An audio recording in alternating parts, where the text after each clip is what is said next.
नमस्कार friend, topic है discussion के लिए हमारे पास international covenant on economic, social and cultural right का प्रोटोकॉल। जहाँ तक बात है इसको अडॉप्ट करने की, तो वो 10 दिसंबर 2008 में किया गया था और इसको लागू या इसका कम इनटू फोर्स जो था वो 5 मई 2013 को था। इस प्रोटोकॉल की सबसे खास बात ये थी कि इसके अंदर individual communication system, interstate communication system और इंक्वायरी प्रोसीजर को बताया गया था, यानी कि इनके जरिए जो हमारी ICESCR की कोवेनेंट है उसको इम्प्लीमेंट किया जा सकता था। इससे पहले जो ICESCR थी 1966 की, उसके अंदर जो इम्प्लीमेंटेशन के लिए प्रोसीजर था वो एक ही था और वो था रिपोर्टिंग सिस्टम। ध्यान रखिए, फिर से कह रहा हूँ कि ICESCR की जो कोवेनेंट थी 1966 की, उसके अंदर जो सिस्टम था वो एक ही था इम्प्लीमेंटेशन के लिए और वो था रिपोर्टिंग सिस्टम। बाकी के 3 सिस्टम जो मैंने अभी बताए हैं वो इस प्रोटोकॉल के अंडर डिफाइन किए गए हैं, जब बताए गए हैं कि भाई इस तरह से भी इम्प्लीमेंटेशन ICESCR का हो सकता है। और जितनी भी स्टेट पार्टीज़ होंगी वो इसके अंदर रिकॉग्नाइज करेंगी, रेटिफाई करेंगी, एक्सेशन करेंगी, तो उसके बाद उनको इन 3 मोड का, यानी कि जो इम्प्लीमेंटेशन करवाने के 3 तरीके इस प्रोटोकॉल में बताए गए हैं, उनकी जो फैसिलिटी अवेलेबल होगी। तो यहाँ पर इंडिविजुअल और ग्रुप ऑफ इंडिविजुअल जो है वो कंप्लेंट कर सकते हैं अगर उनके जो राइट इस कोवेनेंट यानी कि ICESCR के अंदर दिए गए हैं, अगर वो वायलेट होते हैं। और अगर इस तरह का कम्युनिकेशन जो है वो इंडिविजुअल या ग्रुप ऑफ इंडिविजुअल के बिहाफ पर हो तो फिर उनकी कंसेंट या उनकी सहमति होना बहुत जरूरी है। जितनी भी डोमेस्टिक रेमेडीज़ हैं वो अपने अवेल की होनी चाहिए, यानी कि ऐसा ना हो कि आपको अपने देश में ही जो आपका मसला है वो हल हो सकता हो, पर आपने क्या किया, आप पहुँच गए इस सिस्टम के अंडर इंटरनेशनल ऑर्गेनाइजेशन के पास, तो वो जो चीज़ है वो एक्सेप्टेबल नहीं होगी। हालांकि इसकी एक एक्सेप्शन है कि अगर आपको डोमेस्टिक लॉ के अंदर या अपना जो कंट्री का लॉ है उसके अंदर आपकी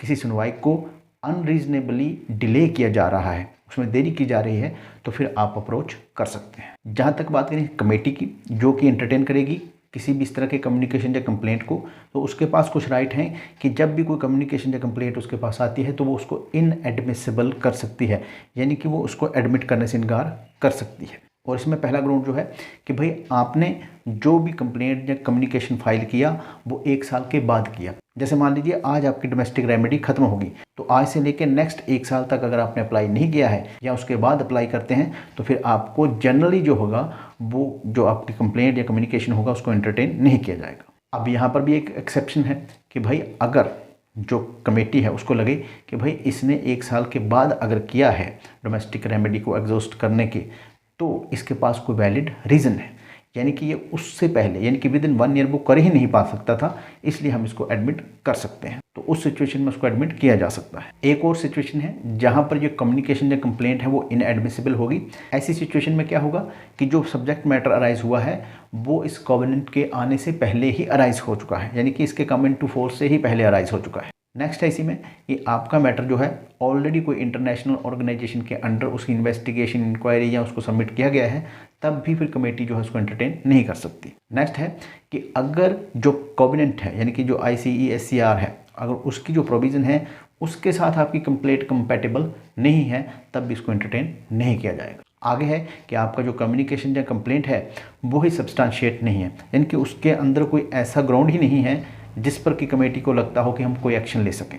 और साथ ही अगर आप इस प्रोसेस का, यानी कि जो आपको फैसिलिटी दी गई है कि भाई आप कंप्लेंट कर सकते हैं, अगर इसका आप मिसयूज़ कर रहे हैं, तब भी जो आपका कम्युनिकेशन या कंप्लेंट होगी वो इनएडमिसिबल हो सकती है। अगर आपका कम्युनिकेशन या कंप्लेंट जो है वो एनोनिमस यानी कि गुमनाम है या फिर इन राइटिंग में यानी कि लिखित रूप में नहीं है, तब भी वो इनएडमिसिबल हो सकता है।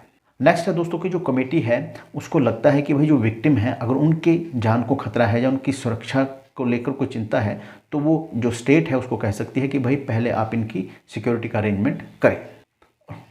और जब भी इस तरह का कम्युनिकेशन किया जाए कोई सिक्योरिटी को लेकर, तो उसको बेहतर होगा कि इसको सीक्रेट रखा जाए। कमेटी अपने गुड ऑफिसेज भी प्रोवाइड करवा सकती है ताकि जो मैटर है उसको फ्रेंडली या बड़े प्यार से सॉल्व किया जा सके। एग्जामिनिंग के लिए जो कमेटी है वो क्लोज्ड मीटिंग भी हेल्ड कर सकती है, यानी कि सीक्रेट मीटिंग जिसमें कि कोई ज़्यादा एक्सपोजर ना हो। कमेटी जो है अगर दूसरी ऑर्गेनाइजेशन यानी इंटरनेशनल ऑर्गेनाइजेशन जितनी भी काम करती हैं, अगर उनसे कोई सुझाव मिलता है या उनसे उनको लगता है कि भाई इस मैटर को लेकर कोई हेल्प हो सकती है, तो उसको भी कंसीडर कर सकती है। कमेटी जो है वो एडिशनल इन्फॉर्मेशन भी स्टेट पार्टी से ले सकती है या इंडिविजुअल से ले सकती है कि भाई मुझे और इन्फॉर्मेशन दीजिए ताकि मैं इसको ढंग से डिसाइड कर सकूँ या इसको ढंग से इसकी इन्वेस्टिगेशन कर सकूँ। ये सब जो था वो इंडिविजुअल कम्युनिकेशन से था। नेक्स्ट इसमें जो इंटरस्टेट कम्युनिकेशन है, आप जानते हैं कि वहाँ पर क्या होता है कि मान लीजिए 2 स्टेट पार्टी हैं इस कोवेनेंट की, उन्होंने पूरी तरह से इसको रेटिफाई किया है, सिग्नेचर की हैं, एक्सेशन किया है, और अगर एक पार्टी जो है वो किसी तरह का कोई वायलेशन कर रही है इस कोवेनेंट के राइट को, तो दूसरी पार्टी उसकी कंप्लेंट कर देती है। नेक्स्ट दोस्तों, इसमें इंक्वायरी कम्युनिकेशन का भी एक प्रोसीजर है, जिसमें कि एक स्टेट पार्टी दूसरी स्टेट पार्टी के खिलाफ इंक्वायरी के लिए रिक्वेस्ट कर सकती है अगर लगता है कि भाई इस कोवेनेंट के अंदर जितने भी जो दिए गए हैं हमें राइट्स, उनमें से किसी का वायलेशन हो रहा है। इस तरह का जो इंक्वायरी होगी वो एक पर्सन से भी करवाई जा सकती है कमेटी के द्वारा, और कोई ग्रुप भी बनाया जा सकता है। इस तरह की इंक्वायरी में जो स्टेट पार्टी है उसकी टेरिटरी या उसका जो भी क्षेत्र होगा उसकी विजिट भी की जा सकती है। ये इंक्वायरी जो होती है वो कॉन्फिडेंशियल या सीक्रेसी में होती है, और जो स्टेट पार्टी होती है उससे ये एक्सपेक्ट की जाती है कि वो कोऑपरेट करेगी इस इंक्वायरी का जो भी पैनल होगा या सिंगल इंडिविजुअल होगा उसको। और जैसे ही इंक्वायरी खत्म होती है तो उसकी फाइंडिंग जो है वो स्टेट पार्टी को बता दी जाएंगी, together with comment and recommendation, यानी कि जो भी टीका टिप्पणी या किसी तरह का कोई सुझाव हो कमेटी की तरफ से वो भी इसमें ऐड किया जा सकता है। और जो स्टेट पार्टी है उसको 6 मंथ के अंदर अंदर, जिस दिन से ये रिपोर्ट रिसीव होगी, अपने जो है सुझाव, विचार, व्यू जो देने पड़ेंगे कि भाई हम क्या सोचते हैं इस रिपोर्ट के बारे में। और कमेटी की जो फाइंडिंग होगी, कमेटी चाहे तो उनको एनुअल रिपोर्ट के अंदर भी मेंशन कर सकती है। और जहाँ तक बात है दोस्तों इस प्रोटोकॉल के लागू होने की, तो उसके लिए कहा गया है कि भाई 10 इंस्ट्रूमेंट ऑफ एक्सेशन, रेटिफिकेशन और सिग्नेचर, ये सब जो है 10 नेशन के द्वारा होने चाहिए। और जिस दिन ऐसा हो जाता है उससे लेके नेक्स्ट 3 मंथ के बाद जो है ये कम इनटू फोर्स हो जाएगी। तो यानी मिनिमम 10 कंट्री की जो सहमति है वो पूरी तरह से होनी चाहिए। और जहाँ तक बात आती है अमेंडमेंट की या संशोधन की, तो वो कोई भी स्टेट पार्टी जो है उसको प्रपोज कर सकती है। इस तरह का प्रपोजल जो होगा वो secretary general of the United nation को सबमिट करना पड़ेगा। और जहाँ तक बात है वो लैंग्वेजेस जिसमें इसका टेक्स्ट यानी कि इस प्रोटोकॉल का टेक्स्ट हो सकता है, वो है Arabic, Russian, English, French, Chinese और स्पेनिश होंगी। और ये सब जो होंगी वो इक्वली प्रमाणित या ऑथेंटिकेट होंगी। धन्यवाद।